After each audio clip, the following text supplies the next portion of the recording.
On t'a appelé fou. On t'a dit que tu es trop sensible. On t'a accusé de voir des choses qui n'existent pas. Et la personne qui dit cela le croit complètement. Pas parce qu'elle ment, mais parce que son esprit a réécrit la réalité pour se protéger de quelque chose qu'elle ne peut pas supporter de voir en elle-même. Et cette réécriture, cette conviction absolue dans une perception déformée, est l'un des mécanismes psychologiques les plus dangereux que Carl Jung ait jamais documenté. Parce que la personne qui le fait n'a aucune idée qu'elle le fait. Et tu es sur le point de devenir la cible de tout ce qu'elle refuse de reconnaître dans sa propre psyché. Jung a appelé cela la projection de l'ombre. Et ce qui la rend si dévastatrice n'est pas la projection elle-même. C'est l'inconscience complète du projecteur de ce qu'il fait. Il croit vraiment la version déformée de toi qu'il a créée. Sa conviction est si absolue qu'il convaincra les autres, construira des narratives entières, détruira des relations, tout en maintenant une innocence parfaite. Parce que dans sa réalité, il ne projette pas. Il voit simplement clairement ce que tout le monde est trop aveugle pour remarquer. Il ne s'agit pas de malentendus. Ce n'est pas une question de perspectives différentes ou de rupture de communication. Il s'agit de l'esprit inconscient de quelqu'un, attribuant systématiquement ses propres caractéristiques niées à toi, avec une telle certitude que tu commences à questionner ta propre réalité. Et Jung a découvert que ce processus ne fait pas que endommager les relations.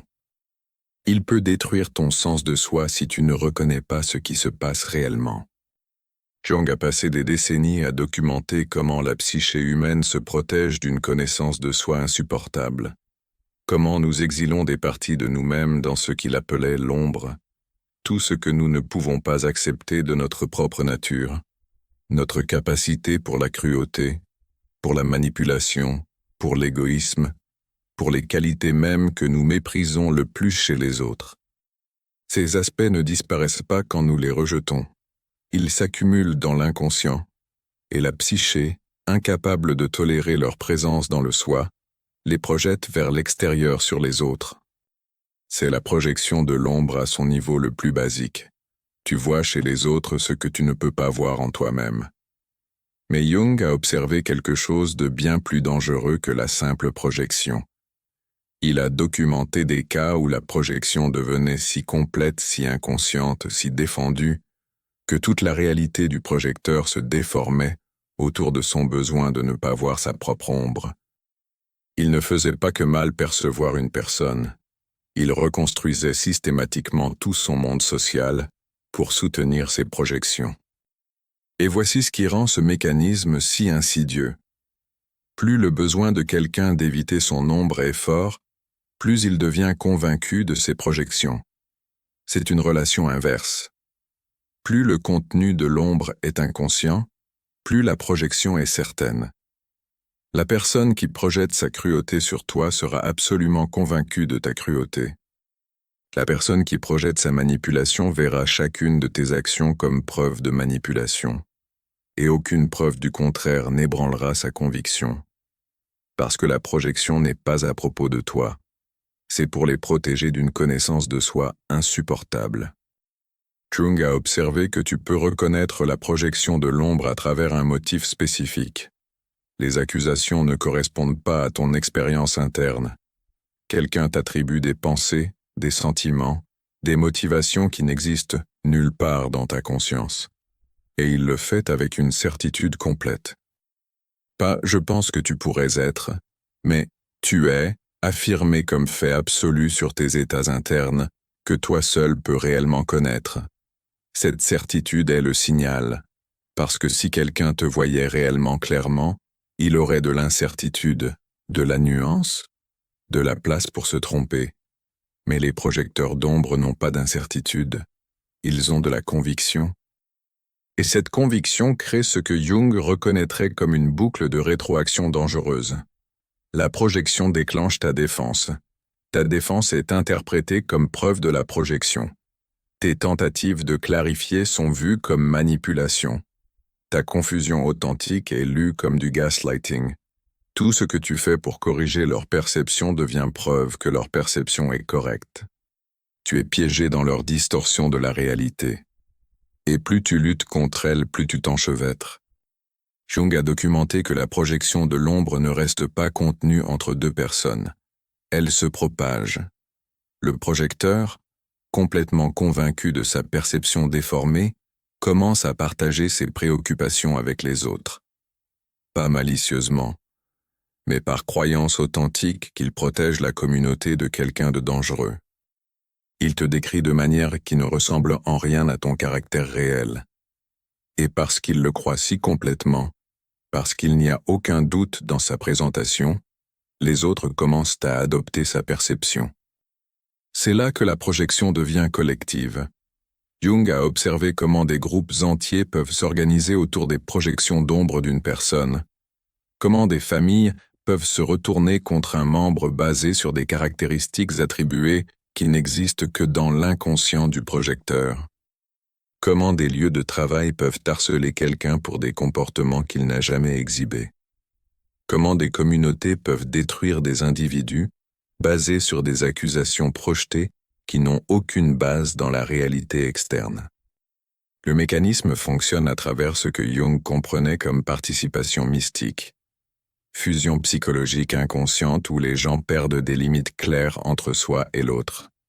Quand quelqu'un projette avec une conviction absolue, il crée une sorte de champ de pression psychologique. Les autres se sentent obligés d'aligner leur perception avec la certitude du projecteur, plutôt que de faire confiance à leurs propres observations contradictoires.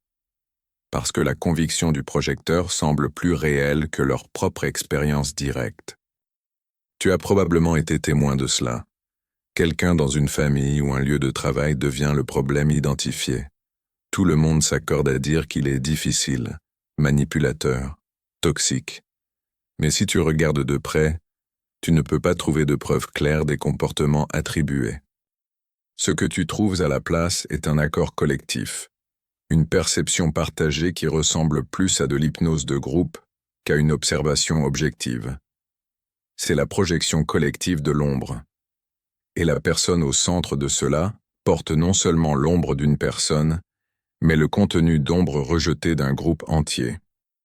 Jung a reconnu cela comme l'un des motifs psychologiques les plus dangereux dans les relations humaines.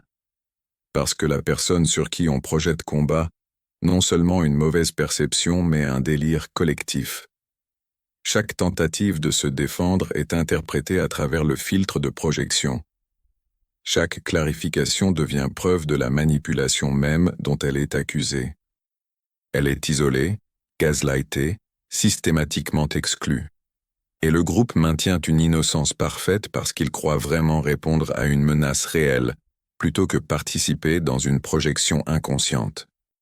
Mais la projection de l'ombre n'est pas le seul mécanisme dangereux que Jung a identifié.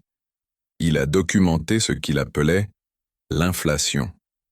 Là où la projection attribue le contenu de l'ombre vers l'extérieur, l'inflation identifie l'ego avec un contenu archétypal qui excède de loin la capacité personnelle d'intégration.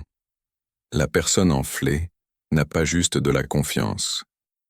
Elle possède une certitude absolue sur sa propre rectitude. Elle n'est pas juste serviable. Elle est le sauveur. Pas juste perspicace. Elle est le porteur de la vérité elle-même. L'inflation apparaît différemment de la projection de l'ombre. Le projecteur voit le mal chez les autres. La personne enflée voit un but divin en elle-même. Mais les deux mécanismes partagent la même racine. L'inconscience de l'ombre.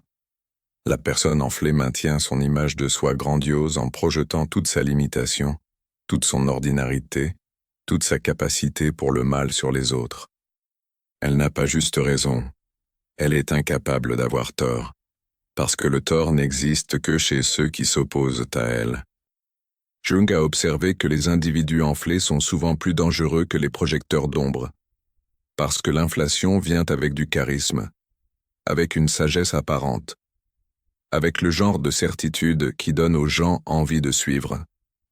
Contrairement aux narcissiques évidents qui repoussent les gens avec leur grandiosité, les individus enflés apparaissent souvent spirituellement évolués. moralement supérieurs, intellectuellement éclairés, et cette élévation apparente fait que les gens se soumettent à leur autorité, adoptent leurs perspectives, participent dans leurs drames inconscients, sans reconnaître ce qui se passe. La personne enflée montre des motifs spécifiques que Jung a documentés de manière répétée. Elle ne doute jamais de ses propres motivations, ne questionne jamais ses propres perceptions, ne considère jamais qu'elle pourrait avoir tort. Elle interprète le désaccord non comme information utile mais comme preuve de l'échec moral ou intellectuel des autres. Sa conviction crée une attraction magnétique tout en éliminant simultanément toute flexibilité psychologique. Elle est absolument certaine. Et cette certitude, Jung le savait, était preuve d'inconscience profonde. Parce que la conscience authentique, Jung a observé, produit l'humilité. Plus tu sais réellement sur la psyché, plus tu reconnais combien tu ne sais pas, combien facilement la perception se déforme, comment le contenu inconscient infiltre la conscience sans détection. La personne vraiment consciente opère avec incertitude, avec volonté d'avoir tort, avec reconnaissance que sa perception est toujours partielle et potentiellement déformée. La personne enflée n'a rien de cela. Elle opère depuis ce que Jung appellerait identification avec l'énergie archétypale. Elle n'est plus juste elle-même. Elle est devenue possédée par un contenu transpersonnel, le sauveur éternel, le juge divin, le porteur de vérité cosmique. Et cette possession élimine l'ambiguïté humaine normale, la remplace par une conviction absolue qui peut être dévastatrice persuasive pour les autres. Jung a averti que l'inflation s'effondre toujours éventuellement. Le petit ego ne peut pas soutenir l'identification avec le contenu archétypal indéfiniment. Mais avant l'effondrement, la personne enflée cause souvent des dommages catastrophiques, parce qu'elle agit depuis sa certitude absolue, fait des proclamations depuis son autorité assumée, juge les autres depuis sa supériorité morale présumée, et les gens la croient, la suivent, adoptent ses perspectives comme vérité. Puis il y a ce que Jung appelait l'identification à la persona, où quelqu'un investit toute son énergie psychique dans le maintien d'un masque social impeccable. La persona est nécessaire. C'est comment nous naviguons la réalité sociale. Mais Jung a observé un danger particulier quand quelqu'un devient complètement identifié avec sa persona, quand le masque devient la seule identité qu'il reconnaît. Ces individus apparaissent comme des modèles d'appropriation sociale. Ils savent toujours quoi dire, comment agir, quelles expressions porter. Ils ne semblent jamais avoir de mauvais jours ou de réactions inappropriées.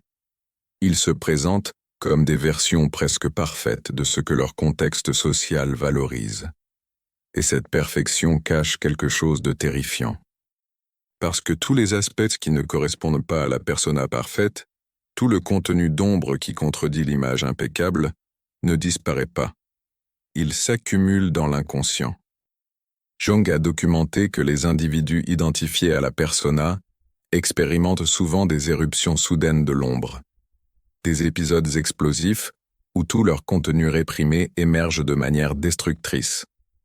Plus la persona est parfaite, plus l'éruption éventuelle est violente. Parce que l'énergie psychologique n'obéit pas à la suppression indéfiniment.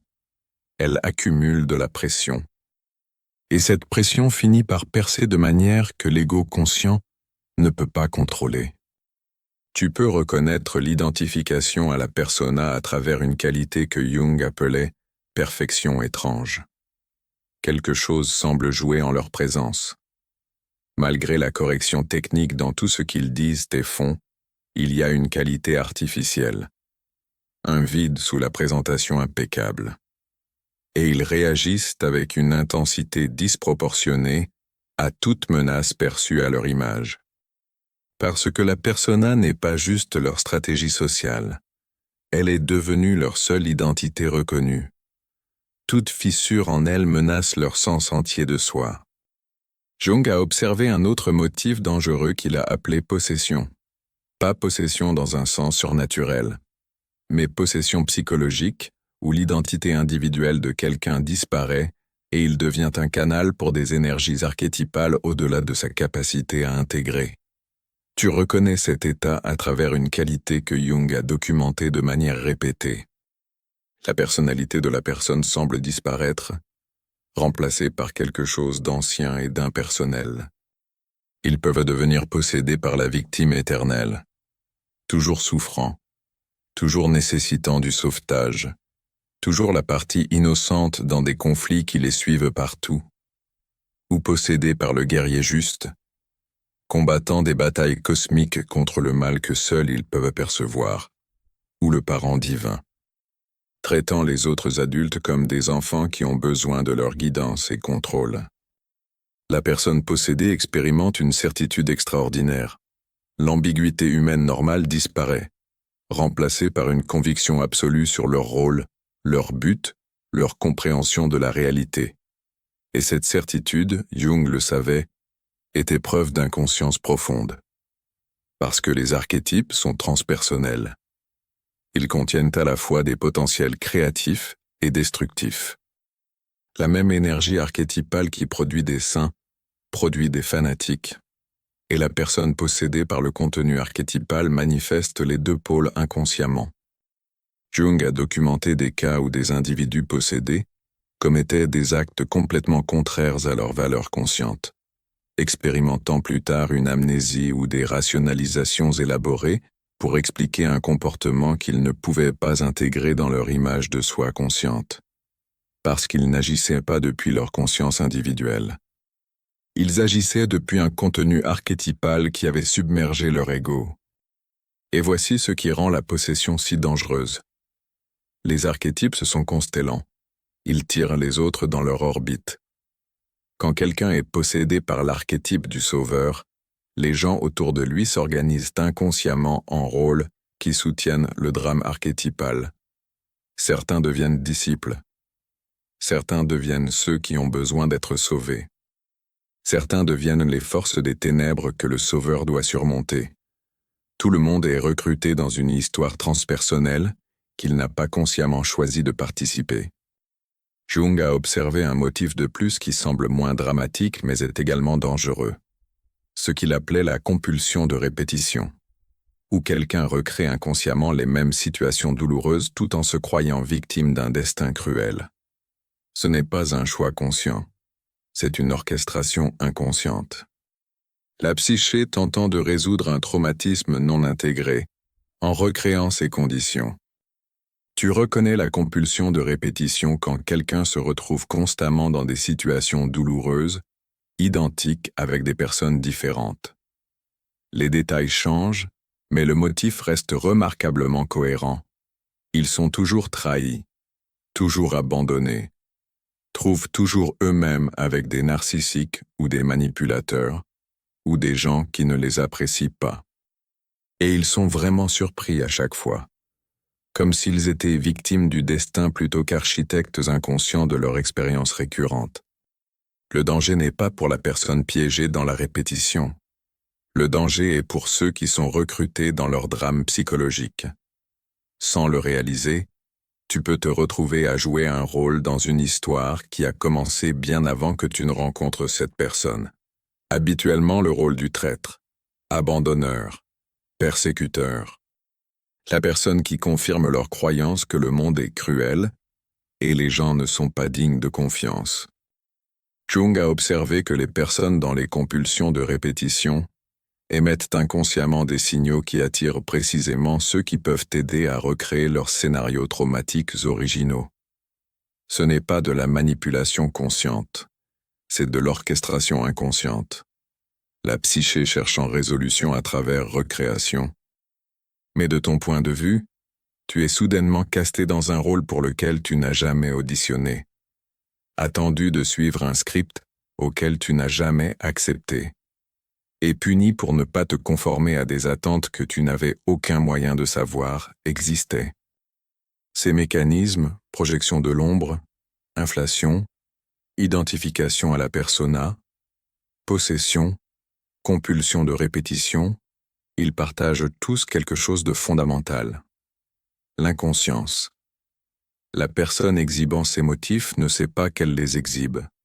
Elle croit vraiment ses perceptions déformées, son image de soi enflée, sa persona parfaite, sa certitude archétypale, sa narrative de victime. Et cette croyance authentique est ce qui rend ces motifs si dangereux. Parce que tu ne peux pas raisonner avec le contenu inconscient. Tu ne peux pas fournir de preuves qui contredisent la projection. Ne peux pas démontrer l'humilité pour dégonfler l'inflation.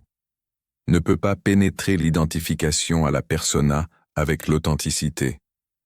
Ne peut pas ancrer la possession avec la logique. Ne peut pas briser la compulsion de répétition avec l'explication rationnelle. Ces motifs existent en dessous du niveau de conscience.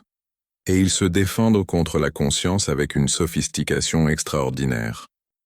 Jung a documenté des mécanismes de défense spécifiques qui protègent les motifs inconscients de la conscience.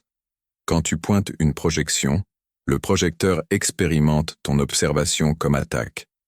Preuve que tu es exactement aussi hostile qu'il percevait.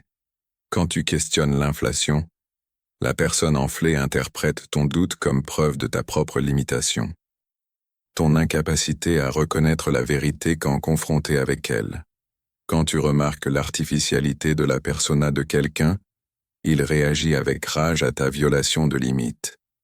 Ta tentative de voir sous son masque. La personne possédée n'entend pas ta préoccupation. Elle entend résistance à la volonté divine. La personne dans la compulsion de répétition ne voit pas ta tentative de briser le motif.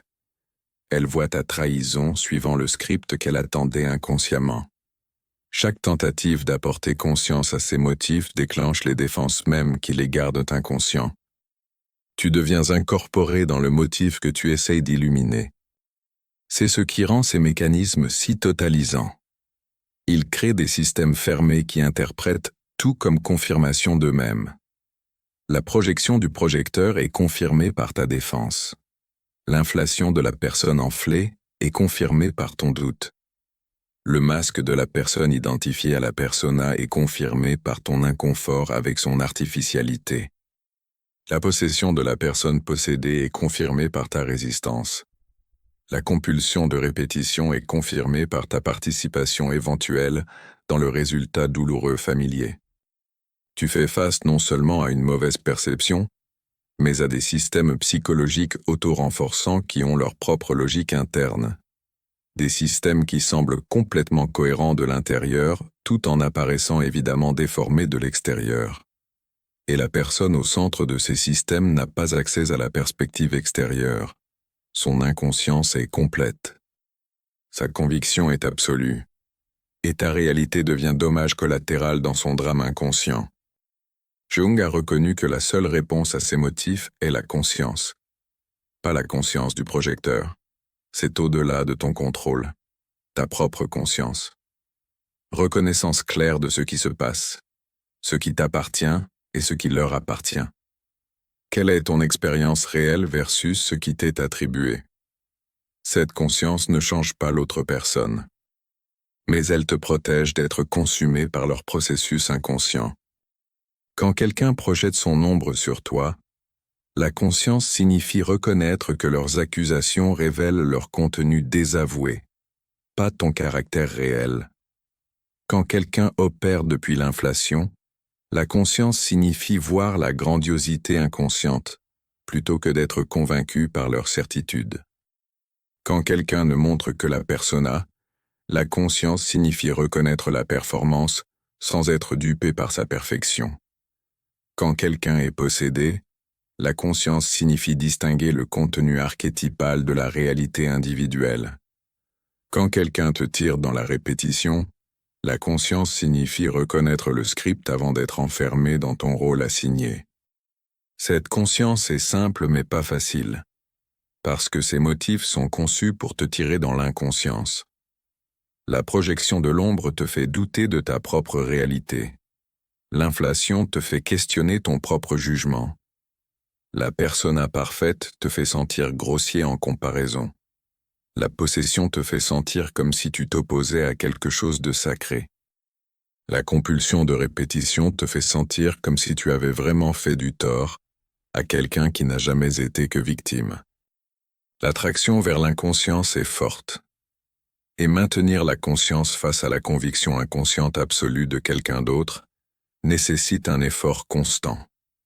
Tu dois continuer à revenir à ta propre expérience directe. Continuer à distinguer entre ce que tu ressens, penses, intentes réellement versus ce qui t'est attribué. Continuer à reconnaître la projection comme projection même quand elle est présentée comme vision claire.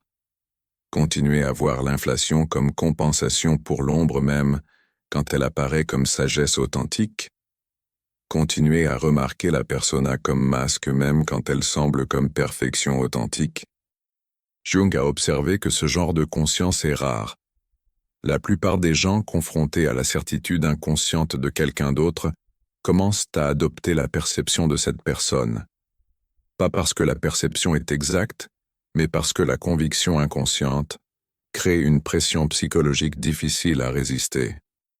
La certitude absolue du projecteur semble plus réelle que ta propre expérience directe ambiguë. L'assurance grandiose de la personne enflée semble plus valide que ton incertitude humble. La persona parfaite apparaît plus ensemble que ton imperfection reconnue. Et c'est ainsi que les motifs inconscients se propagent. Comment la projection devient collective? Comment l'inflation attire des suiveurs? Comment la persona devient standard culturel? Comment la possession crée des mouvements? Comment la compulsion de répétition recrée le traumatisme à travers les générations? L'inconscience d'une personne tirant les autres dans une inconscience correspondante.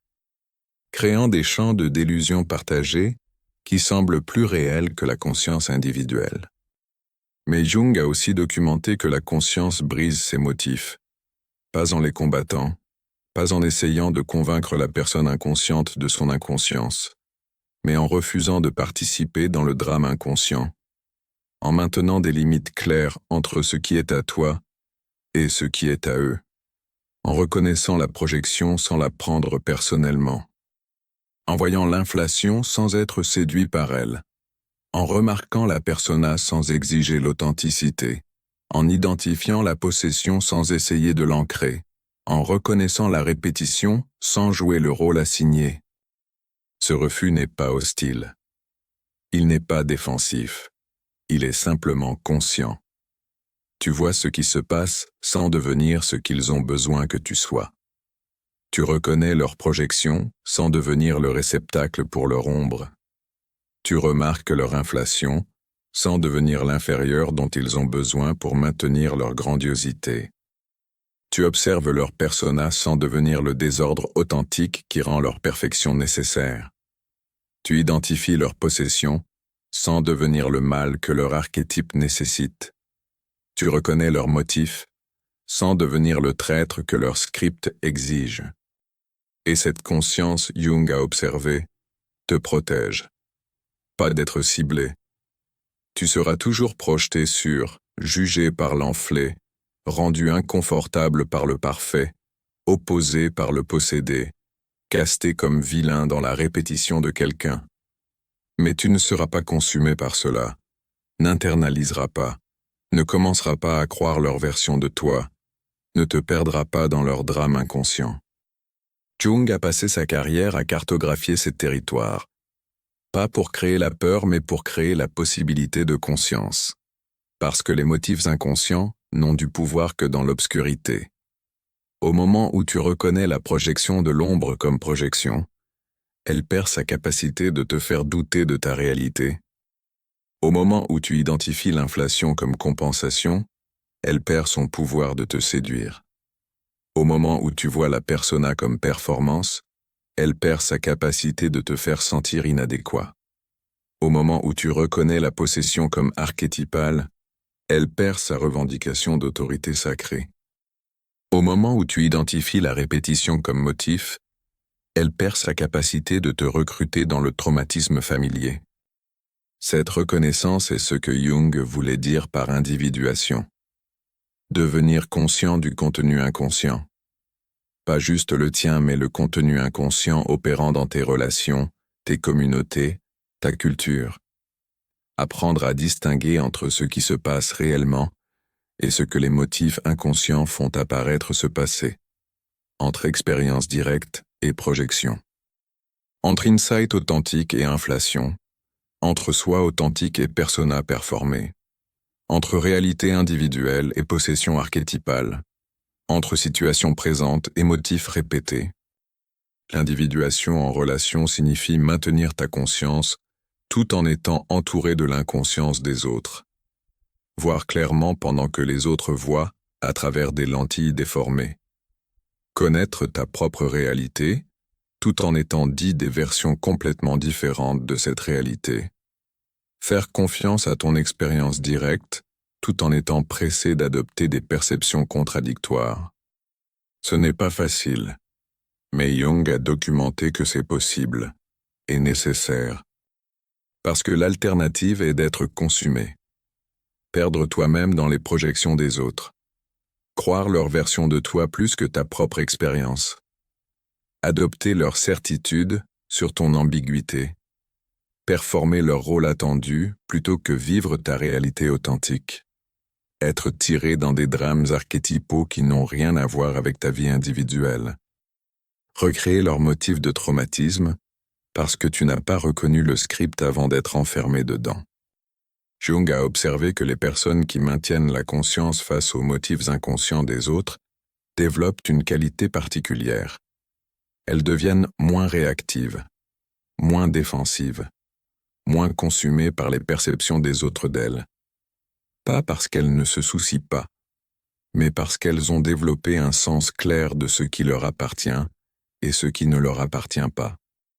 Elles peuvent entendre la projection sans l'internaliser, peuvent témoigner l'inflation sans être séduites, peuvent interagir avec la persona sans être dupées, peuvent reconnaître la possession sans être recrutées, peuvent identifier la répétition sans participer. Cette qualité apparaît comme une sorte de souveraineté psychologique, pas isolement des autres, mais limites claires qui permettent une relation authentique tout en prévenant la fusion inconsciente. Tu peux te soucier profondément de quelqu'un tout en refusant de porter son ombre projetée. Peux apprécier les dons de quelqu'un tout en reconnaissant son inflation. Peux interagir avec le soi social de quelqu'un tout en sachant que la persona n'est pas la personne entière. Peux respecter l'intensité de quelqu'un tout en identifiant la possession archétypale. Peux avoir de la compassion pour la douleur de quelqu'un tout en refusant de jouer un rôle dans sa compulsion de répétition. Cette souveraineté ne te rend pas en sécurité d'être ciblé par les motifs inconscients. Tu seras toujours projeté sur, rencontreras toujours l'inflation, interagiras toujours avec la persona, feras toujours face à la possession, seras toujours recruté dans la répétition. Mais tu ne seras pas détruit par cela, ne te perdras pas. N'internaliseras pas les perceptions déformées comme vérité sur toi-même. Ne confondras pas les motifs inconscients avec la relation consciente. Jung a reconnu que ce genre de conscience est ce qui permet la relation authentique, parce que la relation authentique nécessite deux individus conscients. Deux personnes qui se connaissent assez bien pour distinguer entre leur propre contenu et le contenu projeté, qui maintiennent leur réalité individuelle tout en se connectant avec la réalité individuelle d'un autre, qui peuvent se voir clairement plutôt qu'à travers la lentille déformante du besoin inconscient. Mais la plupart des relations Jung a observées n'opèrent pas à ce niveau. La plupart des relations sont des arrangements inconscients où les gens s'utilisent mutuellement pour éviter la connaissance de soi, où une personne projette l'ombre et l'autre accepte la projection, où une personne s'enfle et l'autre se diminue, où les deux performent des personas qui ne se touchent jamais vraiment, où des drames archétypaux se jouent inconsciemment, où les motifs de traumatisme se répètent avec différents acteurs suivant le même script. Ces arrangements inconscients semblent être des relations. Ils peuvent durer des années, des décennies, des vies entières.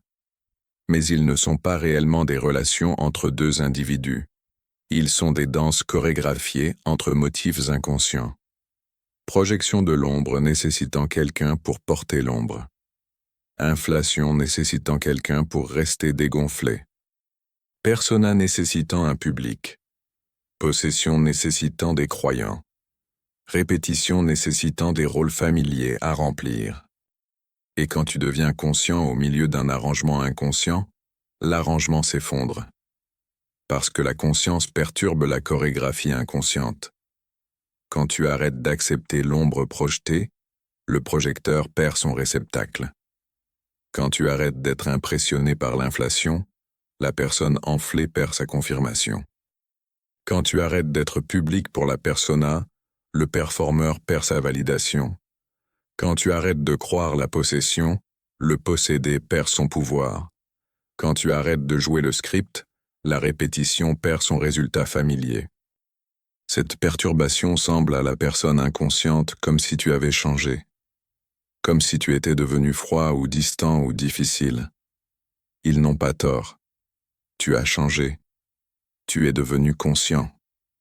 Et la conscience est incompatible avec l'arrangement inconscient. La relation qu'ils pensaient avoir, celle où tu portais leur ombre ou confirmais leur grandiosité ou applaudissais leur performance, ou croyais leur possession ou jouais ton rôle assigné, cette relation est partie. Ce qui reste est la possibilité de relations réelles, mais seulement si les deux personnes sont prêtes à devenir conscientes. Si le projecteur est prêt à récupérer son ombre, si la personne enflée est prête à reconnaître sa compensation, si la personne identifiée à la persona est prête à risquer le soi authentique, si la personne possédée est prête à se différencier de l'archétype, si la personne dans la répétition est prête à reconnaître et briser son motif. Jung a observé que la plupart des personnes ne sont pas prêtes. La conscience est trop menaçante. Elle nécessite d'accepter tout sur toi-même que tu as passé une vie à éviter. Nécessite de reconnaître ta capacité pour les qualités mêmes que tu as projetées sur les autres. Nécessite d'admettre que ta grandiosité est compensation pour une inadéquation ressentie. Nécessite de laisser ton masque soigneusement construit tomber. Nécessite de distinguer ton petit soi de l'identification archétypale. Nécessite de prendre responsabilité pour des motifs que tu as toujours expérimentés comme destin. La plupart des personnes choisiront l'inconscience, trouveront de nouveaux réceptacles pour leur ombre, de nouveaux publics pour leur inflation, de nouvelles scènes pour leur persona, de nouveaux croyants pour leur possession, de nouveaux joueurs pour leur motif de répétition, et tu seras blâmé pour la dissolution de la relation, pour ne pas être qui ils avaient besoin que tu sois, pour perturber ce qui leur semblait être une connexion naturelle. Mais Jung reconnaîtrait ce qui s'est réellement passé. Tu es devenu conscient. Et la conscience a terminé un arrangement inconscient qui n'a jamais été une relation authentique. Ce qui semble être une perte est en réalité une libération. Liberté de porter l'ombre qui n'est pas la tienne, de rétrécir pour maintenir l'inflation de quelqu'un d'autre, de performer pour le besoin de perfection de quelqu'un d'autre, de croire la certitude archétypale de quelqu'un d'autre, de jouer des rôles dans le traumatisme non résolu de quelqu'un d'autre. Cette liberté vient avec la solitude, parce que les personnes conscientes sont rares. La plupart de l'interaction humaine opère depuis des motifs inconscients. La projection de l'ombre est partout.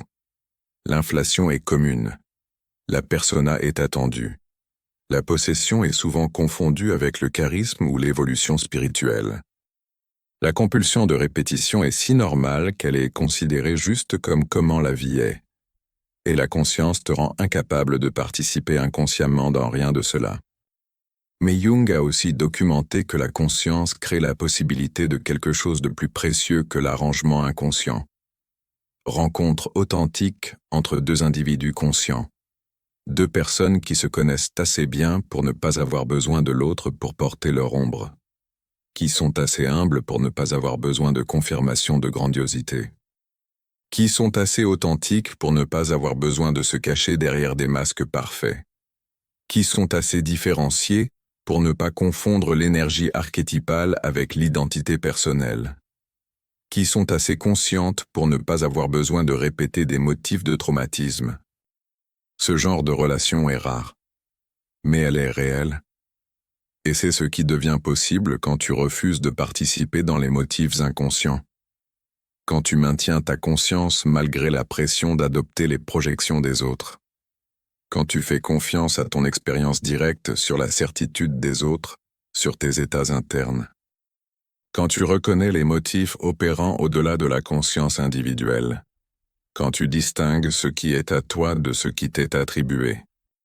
Jung a passé sa vie à prouver que la conscience est possible, que tu peux reconnaître les motifs inconscients sans être consumé par eux, que tu peux maintenir un sens clair de soi pendant que les autres projettent des versions déformées sur toi, que tu peux voir l'inflation sans être séduit, que tu peux interagir avec la persona sans être dupé, que tu peux identifier la possession sans être recruté, que tu peux reconnaître la répétition sans participer.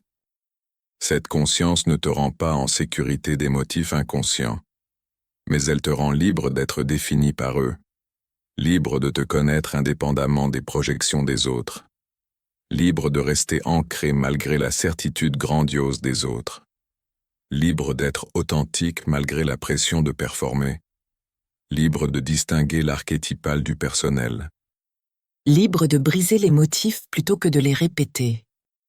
Et cette liberté, Jung a compris, est ce qui permet l'individuation. Devenir qui tu es réellement sous toutes les projections, toutes les compensations, toutes les performances, toutes les possessions, tous les motifs. Ta réalité individuelle indépendante des arrangements inconscients. Ton soi authentique qui ne nécessite pas l'inconscience des autres pour exister. C'est ce que Jung a documenté comme possible. Pas facile, pas commun, mais possible. Et nécessaire pour un développement psychologique authentique, pour une vraie relation, pour une vie consciente plutôt qu'une chorégraphie inconsciente, pour la liberté d'être consumé par des motifs qui opèrent en dessous de la conscience, pour la possibilité de vraiment connaître et être connu plutôt qu'indécemment projeté, et être projeté sur. Tu te tiens en relation avec quelqu'un exhibant ses motifs. Projection de l'ombre te disant qui tu es avec conviction absolue. Inflation exigeant ta diminution. Persona parfaite créant pression de performer.